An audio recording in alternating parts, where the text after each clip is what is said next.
So even though I finished the last mission, it would be interesting to someday return to it and try and actually beat the army guarding the garrison, as well as to check out what happens if I approach Agrael with a strong army right before the end, but that's something for another video. So I'm back after finishing my bachelor's thesis, and this is exactly what I'm gonna be doing in this video. So long story short, I came to a conclusion that I would need to use Berserk, Puppet Master or Blind in order to beat the garrison. And since the Tome of Dark Magic was out of the picture, I was required to learn Dark Magic. At first, I thought about replaying the mission and leveling up Godric differently. However, I could just use another hero instead. So I loaded to one of the saves before sending Godric away and began looking for a good contender. One of the immediate candidates was Dougal, who was also next to Godric. Though I kind of wanted to check out what the other heroes had to offer, as another option was Klaus, the hero that I used during Mission 4. Though after a few minutes of thinking, I decided to use Dougal after all. So I gave over a good chunk of Godric's army for him to go fight some creatures around the map for levels. I left some units with Godric though, so that no new heroes would come out of the town to bother me. Also, since I waited quite a while for more units during my previous video, the creatures around the map were in great numbers, making the leveling process significantly easier. For example, here were over 1500 hellhounds that immediately leveled me up to level 13.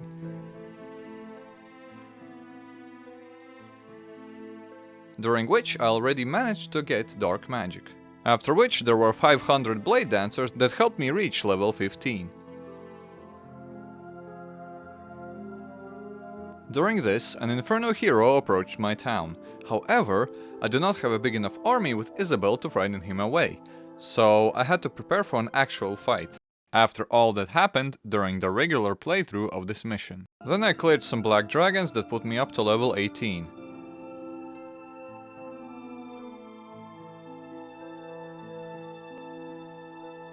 Then killed some devils that were blocking the way forward and ended my turn.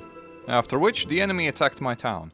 Since their army size increases as time goes on, they had reached a pretty decent size. At this point, all other units except for the 3000 conscripts and 800 squires were just meat shields and bait to waste time. So I waited for them to come to me, while clearing out whoever I could during the process.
And at one point, the enemy just fled.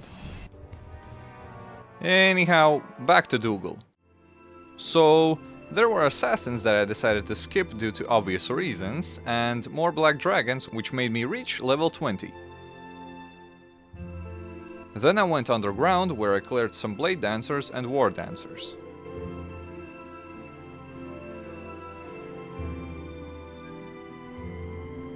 After which, I began making my way towards the town while taking some fights along the way. where 700 Inferno horses helped me level up another 2 times.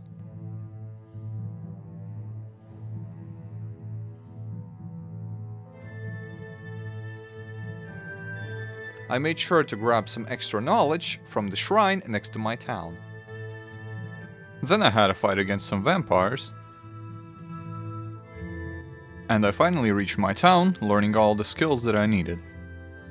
And after just 2 more fights, I managed to reach the level cap. And with that being said, Dougal was ready to take on the big fight. But just before heading back to Godric, I went to check out the artifact merchant, where I bought 2 artifacts. As well as on my way to Godric, I visited the thing for an extra point of spell power. At one point, another hero came after my town, but this time, just after 1 hit, he ran away. And after reaching Godric, I transferred over all of my artifacts, and this is what I was left with.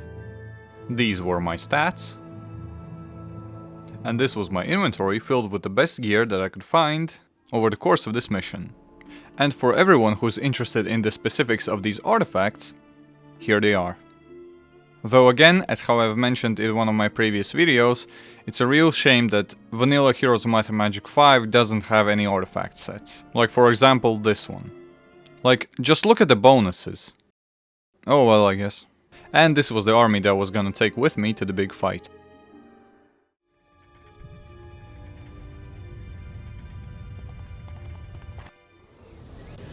Now it may look like I have a very big army, however, you have to remember that the enemy has even more units than me, and there is no possible way of outgrowing them in this mission.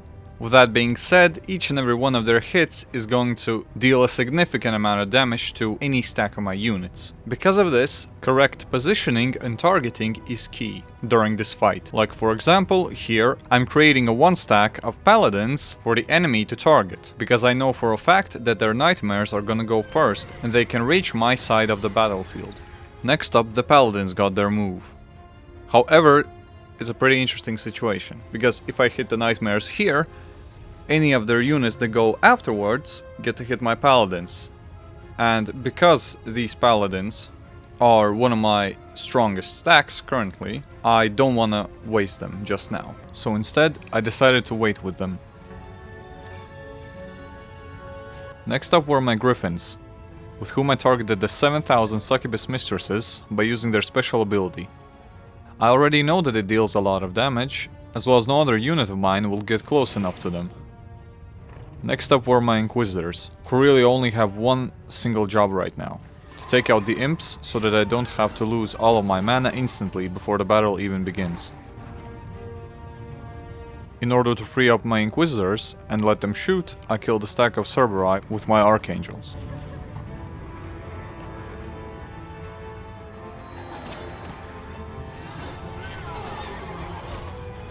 And now comes the first spell cast.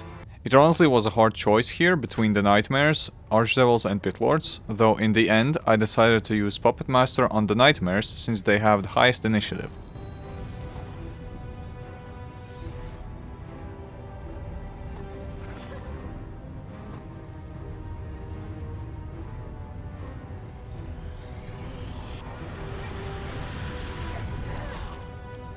Afterwards, I used my paladins to target the nightmares without fearing retaliation.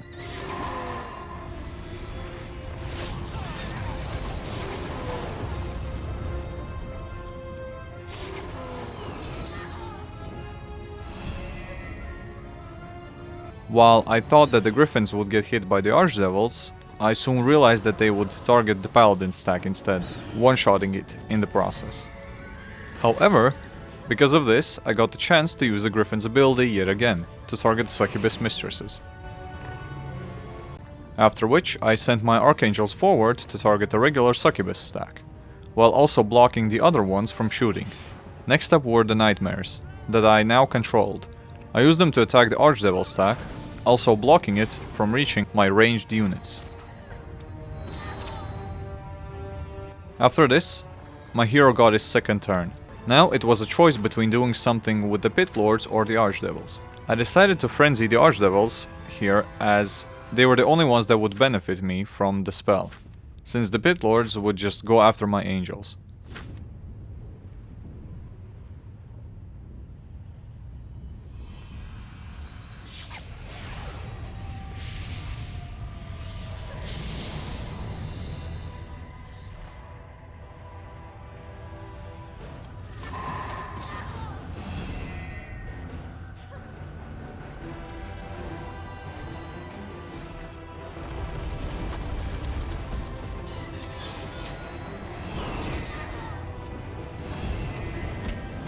And as luck would have it, my Griffins got another move before getting hit, so I proceeded to repeat my previous action.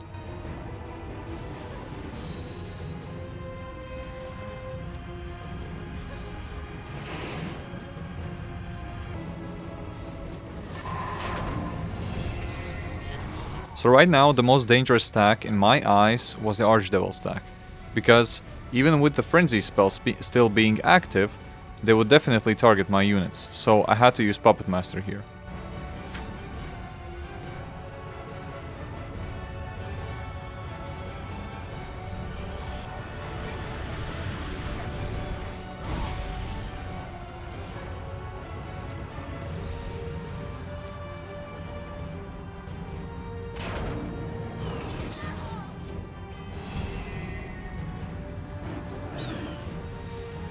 And it looks like my luck finally ran out, as the Griffins got hit by the remaining Succubus Mistresses.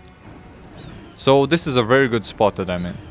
I get to cast my second controlling spell on the single remaining dangerous stack that is not being controlled.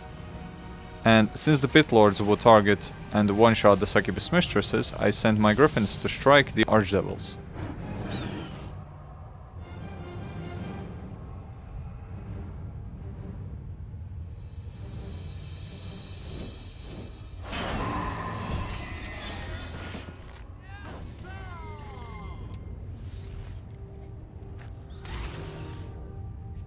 But then something very unexpected happened. Well, at least I didn't expect it. Since I still had Frenzy active on the Archdevil stack, I could not control them and they killed my Griffins. I most likely got confused because of the fact that their background was blue and not grey, indicating that I still had control over them.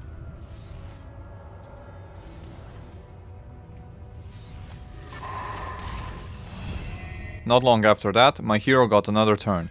Since both remaining enemies were all under my control, I could use this to my advantage by buffing my units.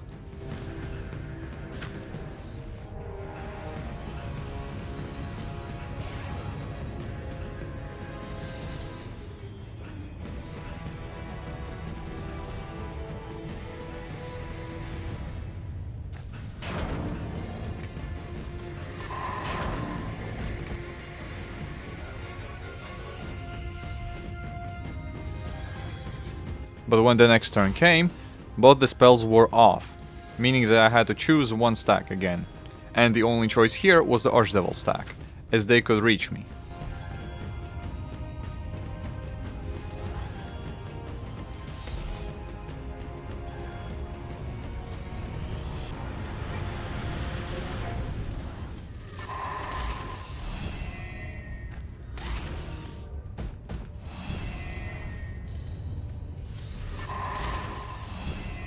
When I got the chance, I put Frenzy on the Pit Lords and then let them both fight it out, while I was also shooting at both of them with my units.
And after that, the remaining part of the battle was pretty simple. Apart from the fact that I was running low on mana and this was my last major spell cast.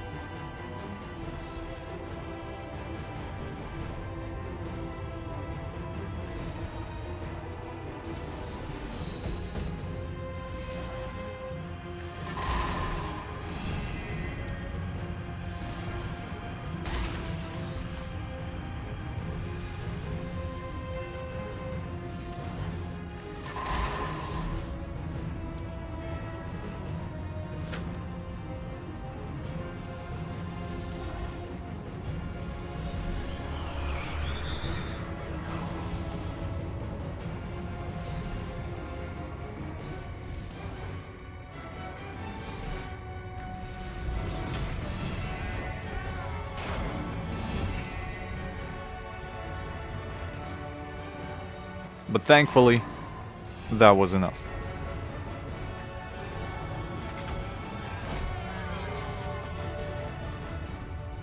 And there we go. The garrison is defeated. With that being said, that is one of the tasks complete. Next up, I wanted to also attack the town that was hiding behind the garrison, as well as go after Agrael before he reaches Nicolai. So next up, without any hesitation, I went straight for the town.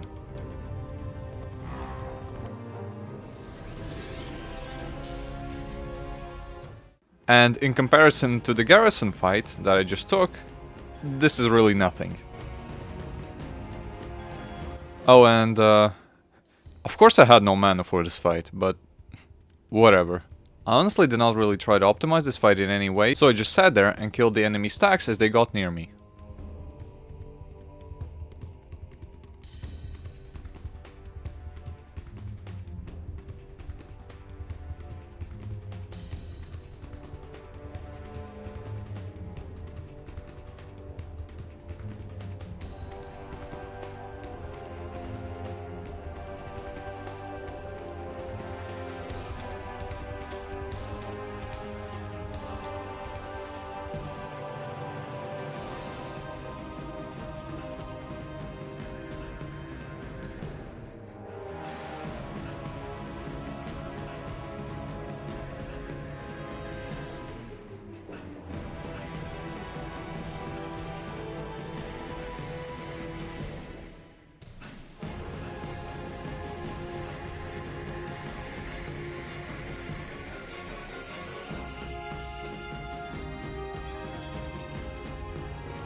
Okay, another fight done.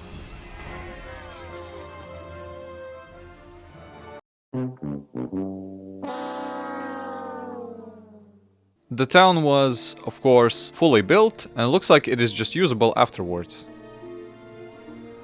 After capturing the enemy's town, I was curious about the spawning heroes.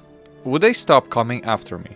And to get an answer to this question, I decided to wait a bit, so that maybe they would go after Isabel. However, they were just standing there. So then because of this, I just decided to go after them with Dougal. When attacking the first hero, I had a guess that he would not run away because the enemies had no towns left, which means that they are unable to retreat. And that is exactly what happened. He fought until the end.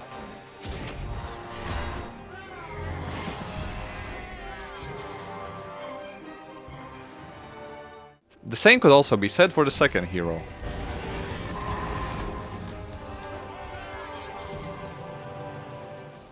But this capturing the town stopped them from appearing from the portals. No, it doesn't. And now that they have no town to retreat to, they stay and fight instead of just running away after taking the first hit. I even waited slightly longer, but they just kept appearing over and over again. So the final answer to the question, do they come after you if you capture their town? Yes. Yes they do. Which probably just means that it is scripted into this mission. And anyhow, I went back to Godric as I had only one more thing left to do, fight Agrael. so I cleared the quest-related garrison and sent Godric away. There you are. So it appears that Agrael is level 18, as well as, judging by his stats, he has no artifacts on him. Now, there are not as many units on him as in the garrison, but still, it is something. Yet again, I did not want to immediately waste my paladins, so I decided to wait with them. Then I had a hard time choosing who to attack, but in the end, the 4000 Hellhounds seemed like the scariest stack at that moment, so I shot them.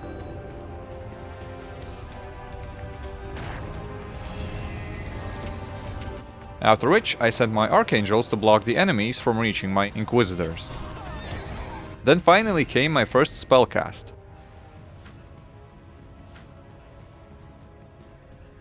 I decided to put Frenzy on the Pit Lords, as their turn was up next, and they immediately took out basically the whole stack of Horned Overseers.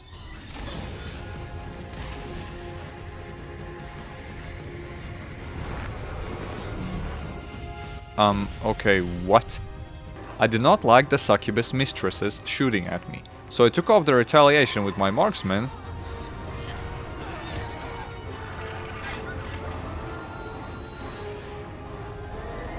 and shot them with my Inquisitors afterwards.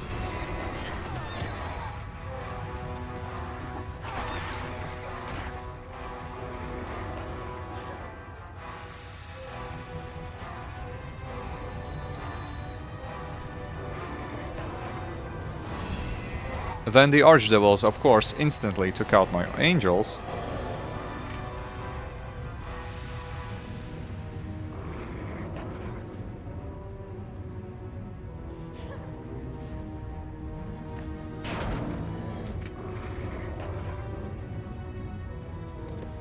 And then I got another spellcast.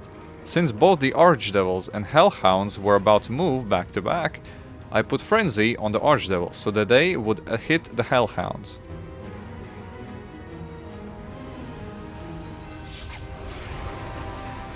And again, that took out most of the stack.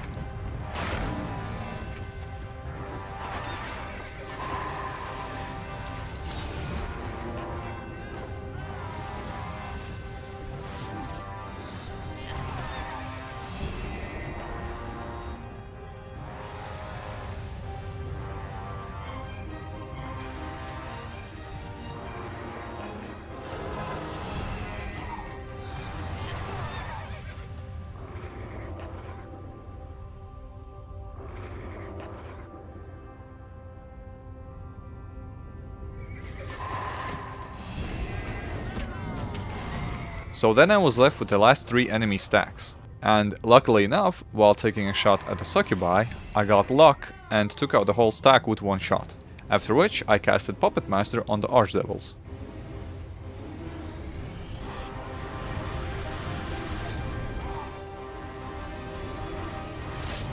At this point, I was also running quite low on shots, so I had to be cautious about using them at the right moment. But then I decided to target the Archdevils, and I got lucky with both shots.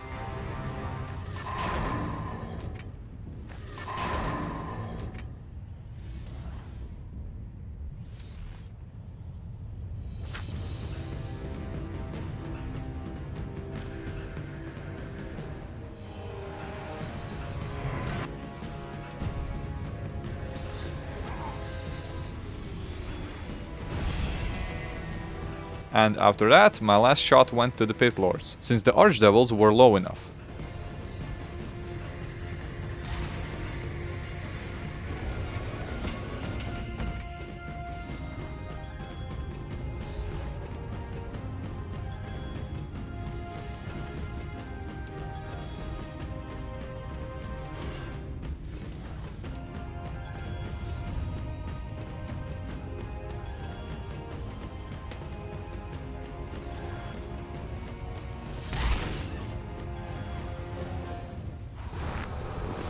After that, I let the Pit Lords come closer to me, and as Puppet Master wore off on the Devils, I cast it on the Pit Lords.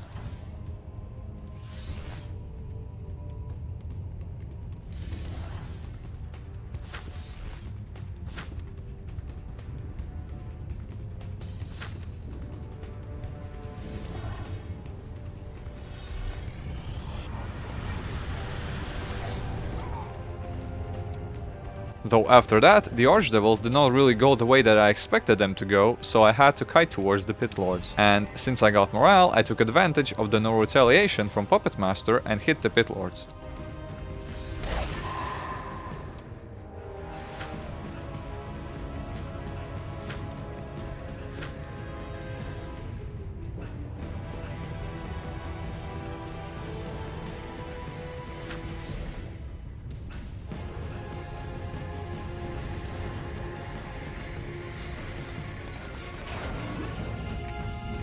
Oh, yeah.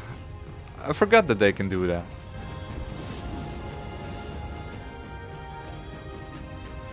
Since the Archdevils were still out of reach, I continued to hit the Pit Lords until I finally finished them off.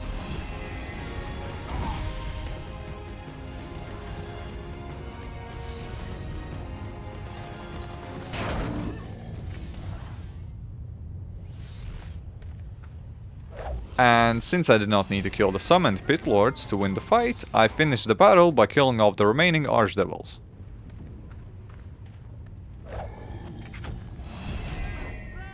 And there we go. Agrael is down. But wait, what exactly happens to Nicolai? If Agrael is supposed to approach him to trigger the cutscene, but there is no more Agrael. So what happens then? So I approached him, found out I cannot take any units, but instead I can give him some of mine. Interestingly enough, he even had artifacts on him, even though he does not have to take a single fight during this mission. I even tried to block him in there for fun, but he got around me. But as he went forward, the cutscene appeared nonetheless, which means that it is triggered either by his location or after a certain amount of days passes from his appearance. Either way, that is going to do it for this video. I really enjoyed tackling this little challenge, and I hope that it was entertaining for you too. Even though there could be a way to win these fights with less losses, my goal here was just to beat them, and see what happens when you do. As well as to tackle some interesting questions that came up along the way. So yeah, thank you if you have made it this far, and I hope that you enjoyed.